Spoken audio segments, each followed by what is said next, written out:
Salut à tous et bienvenue sur Savoir et Santé, votre chaîne dédiée à votre bien-être et à votre santé. Aujourd'hui, nous allons aborder un sujet que beaucoup d'entre nous ont rencontré à un moment donné de leur vie. L'acné. C'est bien plus que quelques boutons qui peuvent affecter notre apparence, notre confiance en soi et la façon dont nous nous sentons au quotidien. Que vous soyez un adolescent traversant les montagnes russes hormonales du lycée ou un adulte qui connaît soudainement des éruptions pour la première fois depuis des années, sachez que vous n'êtes absolument pas seul dans ce parcours. Comprendre cette condition courante est la première et la plus cruciale étape pour la gérer efficacement et reprendre le contrôle de la santé de votre peau. L'acné est l'une des préoccupations cutanées les plus répandues que je rencontre dans ma pratique, touchant des personnes de tout âge, de toute origine et de tout type de peau. Le problème fondamental commence au profond de nos pores, qui sont de minuscules ouvertures dans la peau reliées aux glandes sébacées sous-jacentes.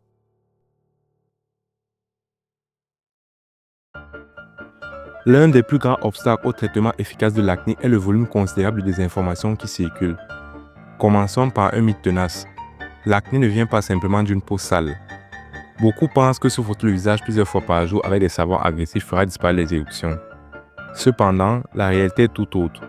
Un lavage excessif et un gommage agressif peuvent dépouiller la peau de ses huiles protectrices naturelles. Cela entraîne irritation, cela provoque sécheresse. Et cela compromet la barrière d'hydratation de la peau. En réponse, la peau peut produire encore plus de sébum, aggravant le problème. Un nettoyage doux 2 fois par jour suffit. Autre mythe, le maquillage cause toujours l'acné. Fond de teint, correcteur.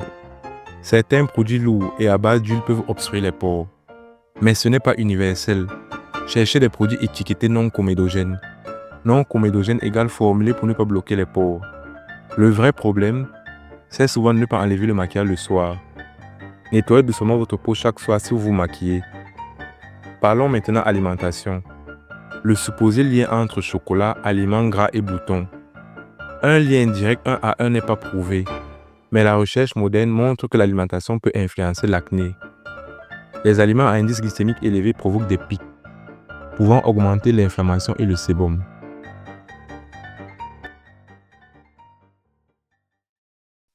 Alors, si ce n'est pas simplement une question de saleté ou de chocolat, qu'est-ce qui cause vraiment l'apparition de l'acné? La vérité, l'acné est multifactoriel. Le facteur le plus important, les fluctuations hormonales.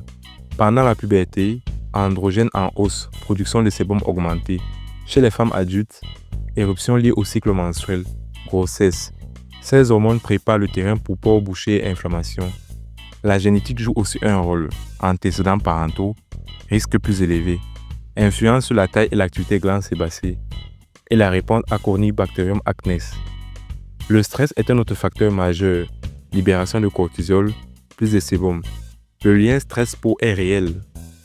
Facteur externe, certains médicaments comme corticostéroïdes, testostérone, lithium, produits capillaires et soins à huile lourde peuvent favoriser des éruptions le long de la ligne des cheveux ou sur le visage. Acné cosmétique. La pression et le frottement répété causent l'acné mécanique. Comprendre les différents types de lésions est essentiel. Type non inflammatoire. Comédon ouvert, point noir. Comédon fermé, point blanc. Type inflammatoire. Papules, pustules, nodules et kystes. Plus douloureux et plus à risque de cicatrices. Savoir quel type vous avez aide vraiment à guider le traitement.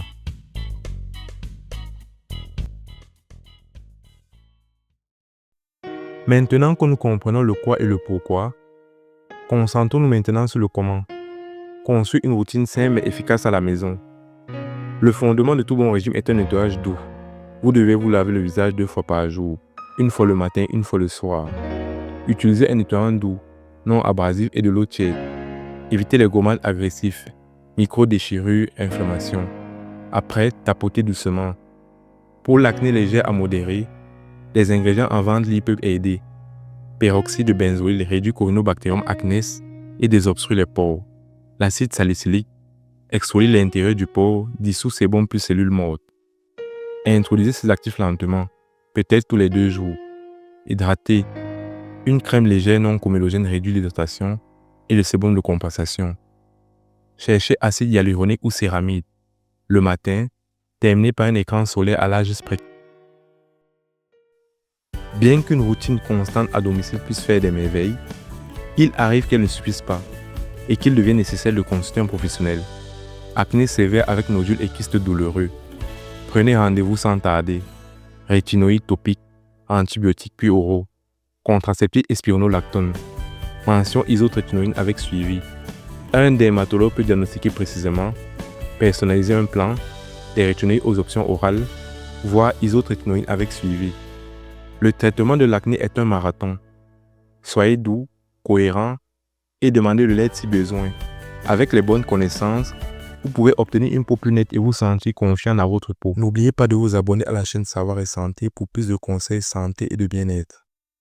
À bientôt pour une nouvelle vidéo éducative et passionnante.